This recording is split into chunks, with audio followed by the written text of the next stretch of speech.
Okay guys, welcome back to our YouTube channel. So in today's video, tayo ay magpaparehistro nitong kay Bolt at dito sa ating Suzuki Alto for 2024. Sama ko kayo. Let's go!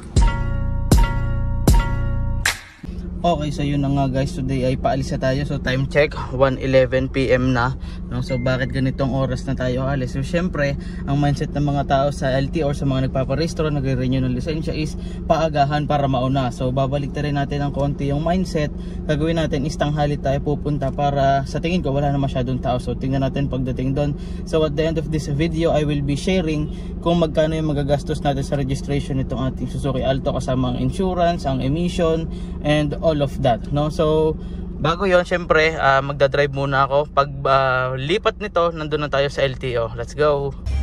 Okay guys, nandito na tayo ngayon sa LTO Tanawan. Nandito tayo sa may emission center. Hindi ko lang kung Flowmen ata ang pangalan nila, no? So papasok muna ako sa loob, kukuha ko ng insurance, and then right after nun pwede ko na siyang isubmit dito sa ating insurance ulit, emission center, para masimulan na yung emission testing dito kay Bolt. At syempre after noon, punta na tayo sa mismong LTO office para mag-renew ng ating registration, no? So yun lang, babalikan ko kayo mamaya kapag may update. Bababa lang muna tayo para kumuha ng insurance.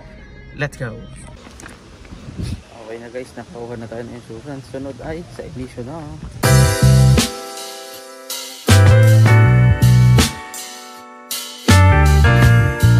Okay na guys, nabigay ka natin yung susi at saka yung papel ni Bolt. So hintayin na lang natin siyang dumaan dito.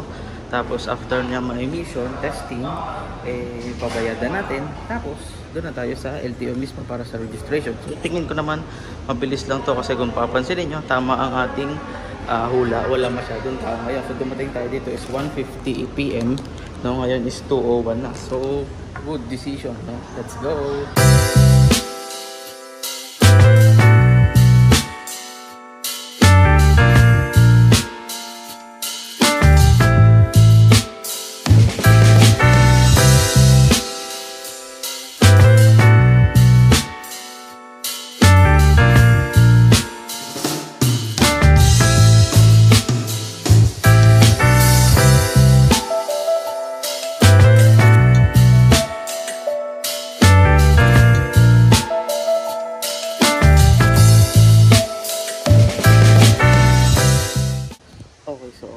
Ito na si susi ni Bolt, tapos na siya sa emission.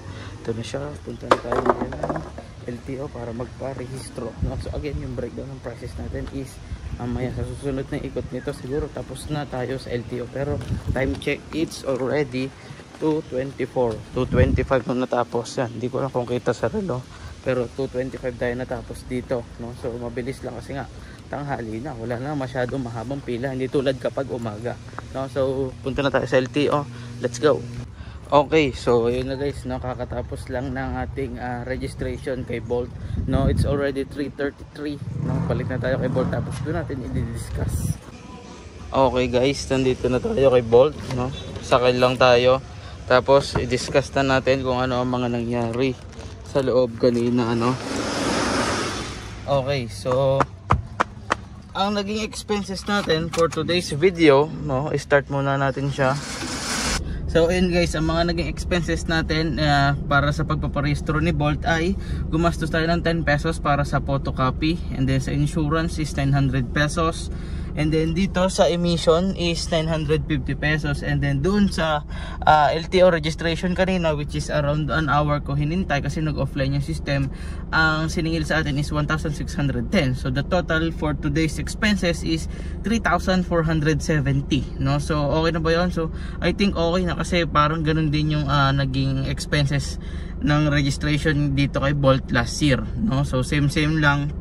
So yun, siguro samahan nyo muna ako, try natin dumaan sa Walter Mart Tanawan, bigyan natin ng reward na konti si Bolt. Tingnan natin kung makabili tayo ng magandang phone holder para mailagay natin dito, no? So drive muna ako syempre. Bye bye.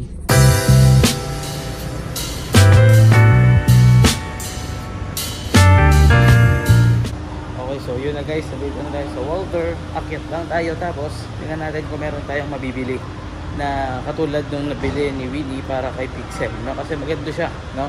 Iniisip akong shot na pwede niya ma-achieve gamit yun. Let's go. So ayun na guys, nakabili na tayo dun sa bibilihin natin para kay Bolt. Ayan, ito.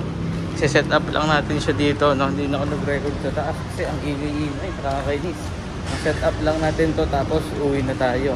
Let's go. Okay guys, nakabit na natin yung ating phone holder dito kay Bolt, no? So yan, yan yung ating view. Testing ko lang yung view, no? Kasi para makapagsalita ako habang nagbi-video, no? Or habang nagda-drive para hindi ko kailangang hawak-hawak yung cellphone. At least meron na tayo dito, no? So ayun siya.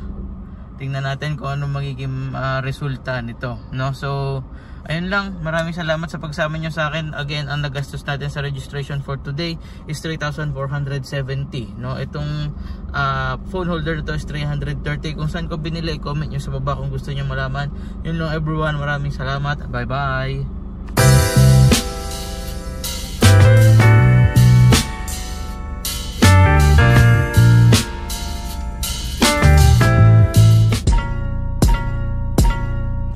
Been a while.